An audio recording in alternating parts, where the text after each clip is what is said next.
नमस्कार दोस्तों। स्टैंडर्ड 8 आज जो हम सीखने जा रहे हैं वो है पाठ क्रमांक 5 मधुबन, और उसके जो लेखक है वो है अनुराग वर्मा। लेखक परिचय हम देखेंगे तो उनके जीवन परिचय के बारे में अगर बात करेंगे तो अनुराग वर्मा जी एक आधुनिक हिंदी साहित्य के प्रमुख हस्ताक्षर है।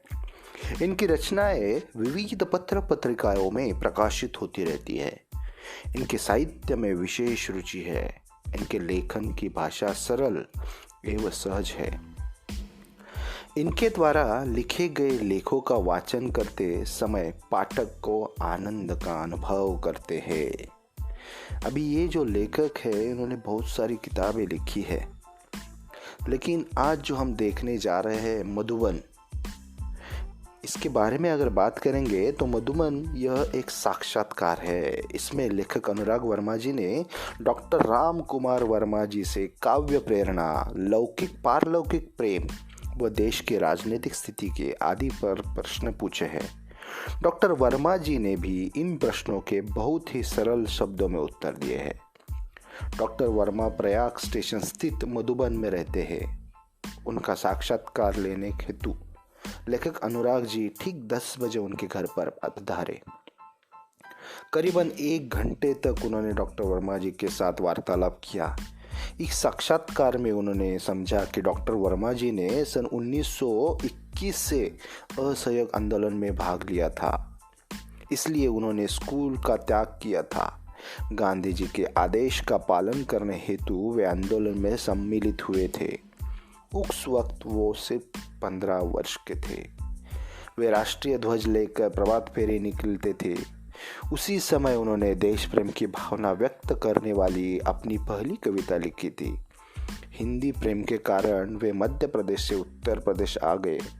वे प्रेम को एक प्राकृतिक प्रवृत्तिक रूप में स्वीकार करते हैं। सन 1926 में उनका विवाह हुआ था।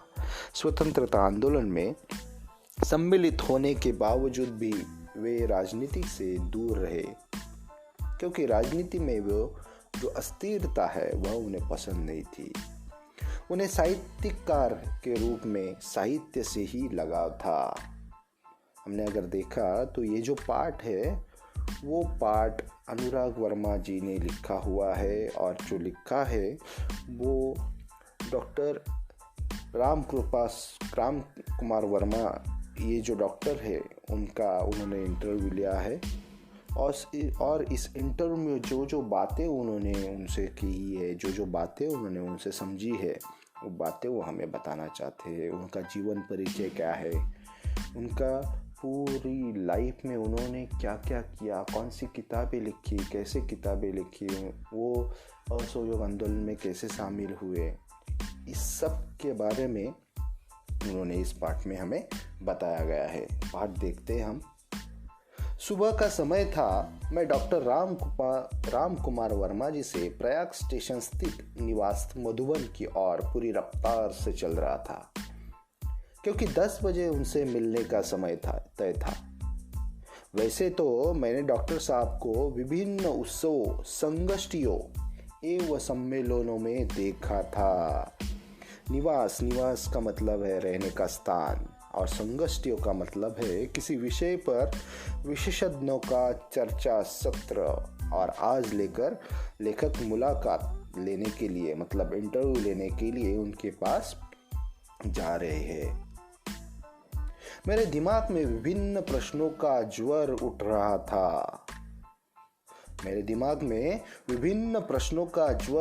था। कैसे होगे डॉक्टर साहब, कैसा व्यवहार होगा उस साहित्य मनीषी का, आदि। इन तमाम उठते और बैठते विचारों को लिए मैंने उनके निवास स्थान मधुबन में प्रवेश किया। मतलब ऐसे जो मन में उनसे जो विचार उठ रहा था, ज्वार उठना एक मुहावरा है। ज्वार उठना मतलब विचारों की हलचल। बहुत सारे विचार हमारे मन में आते हैं, उनका ज्वार उठता है, उनको कहते हैं ज्वार उठना। ऐसे ही ज्वार उनके मन में था, और वैसे ही उन्होंने क्या किया, उनके मधुबन में, ये जो मधुबन उनका जो घर था वहाँ पे उन्होंने प्रवेश किया।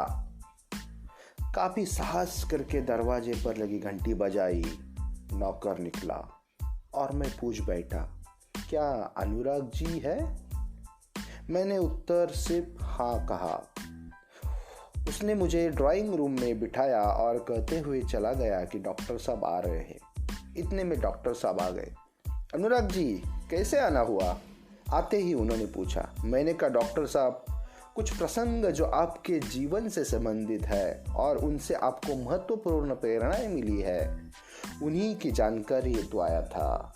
मैंने उनको तो साफ कह दिया। उन्होंने आते ही मुझे जैसे पूछा और मैं हल्का हो गया। जैसे ही मेरे मन में जो सवाल उठ रहे थे, जो ज्वार उठ रहा था, उनके एक ही शब्द से, एक ही वाक्य से वो सब शांत हो गया और मैंने ही डायरेक्टली उनको बताया था। डॉक्टर साहब ने बड़ी सरलता से, अच्छा तो फिर पूछिए। मैंने जैसे ही प्रश्न पूछा डॉक्टर साहब से। प्रश्न 1, डॉक्टर साहब, काव्य रचना की प्रेरणा आपको कहाँ से और कैसे प्राप्त हुई? इस संदर्भ में कोई ऐसा प्रसंग बताने का कष्ट करें जिसमें आपके जीवन का अंतरंग पहलुओं को महत्वपूर्ण मोड़ दिया हो।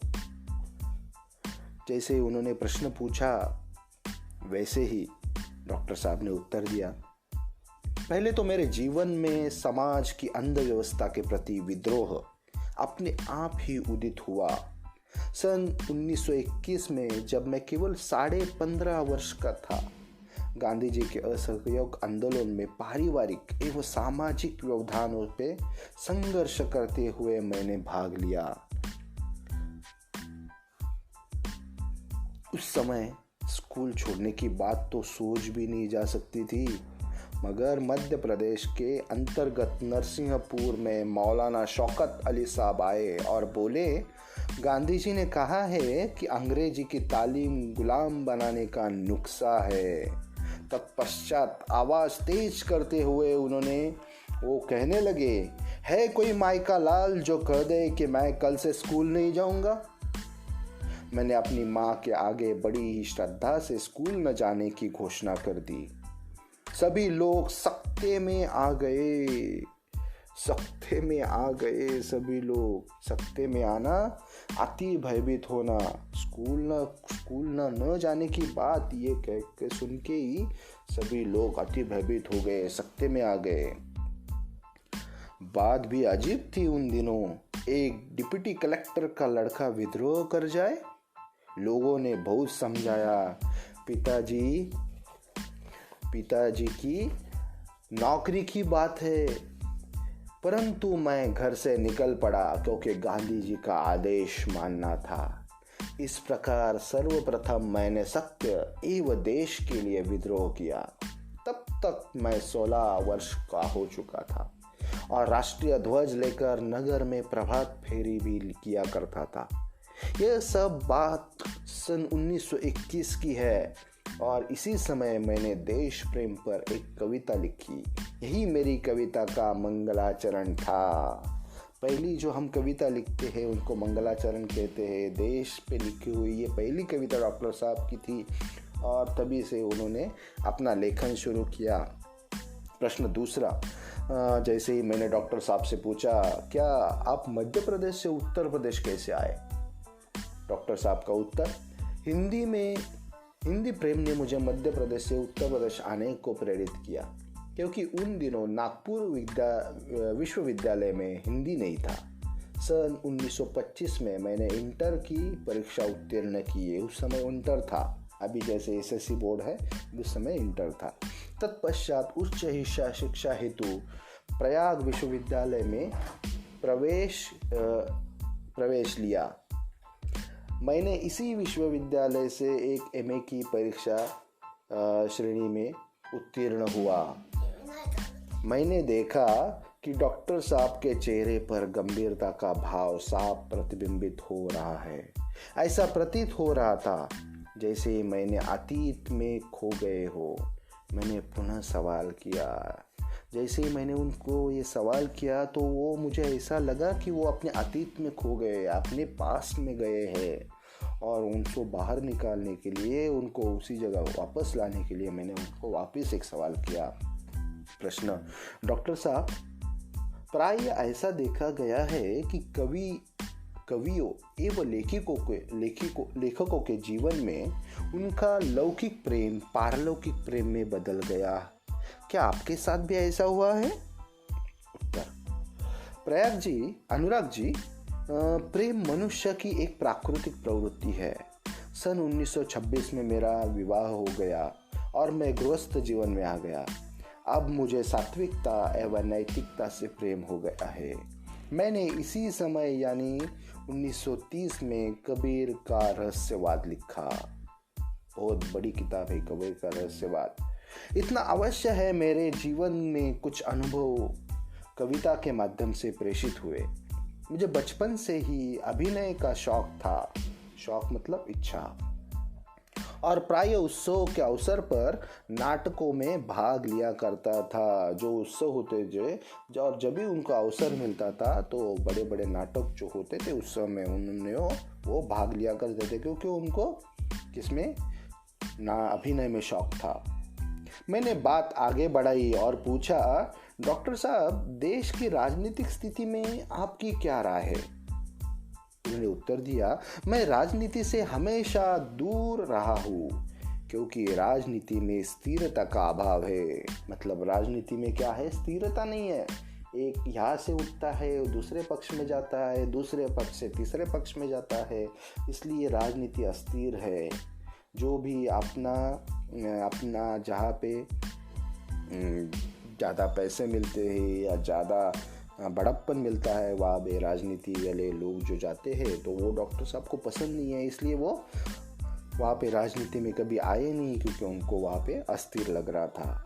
यद्यपि मैं नेहरू जी, शास्त्री जी, इंदिरा जी एवं मोरारजी भाई से मिल चुका हूँ और उनसे मेरा परिचय भी है, परंतु मैंने राजनीति से अपने आप को सदा ही दूर रखा। मुझे राजनीति में कोई रुचि नहीं है। रुचि नहीं है मतलब कोई उनको इंटरेस्ट नहीं है, उनको राजनीति में कोई अच्छा नहीं लगता है। मैं साहित्यकार हूँ और साहित्य चिंतन में ही विश्वास रखता हूँ। वाह, डॉक्टर साहब ने कहा है कि मैं खुद साहित्य लिखता हूँ और मुझे साहित्यकार होना ही अच्छा लगता है, उसी पे चिंतन करना मुझे अच्छा लगता है, इसलिए मैं राजनीति में अभी तक सहभागी नहीं हुआ हूँ। इतना कहते हुए डॉक्टर साहब ने घड़ी देखी और बोले, अनुराग जी, मुझे 11:30 बजे एक कार्य से जाना है। तत्पश्चात उन्होंने मुझे एक कुशल अभिभाषक की भांति आशीर्वाद देते हुए विदा किया। ऐसा सुंदर डॉक्टर साहब का परिचय, उनका इंटरव्यू मुलाकातों से हुई और उनके जीवन में अनुराग वर्मा जी से बहुत सारे बातें हुई और ये बातें उन्होंने मधुबन जो पाठ है उन्होंने इस पाठ में हमसे कहने के लिए हमें बता दी गई है। धन्यवाद।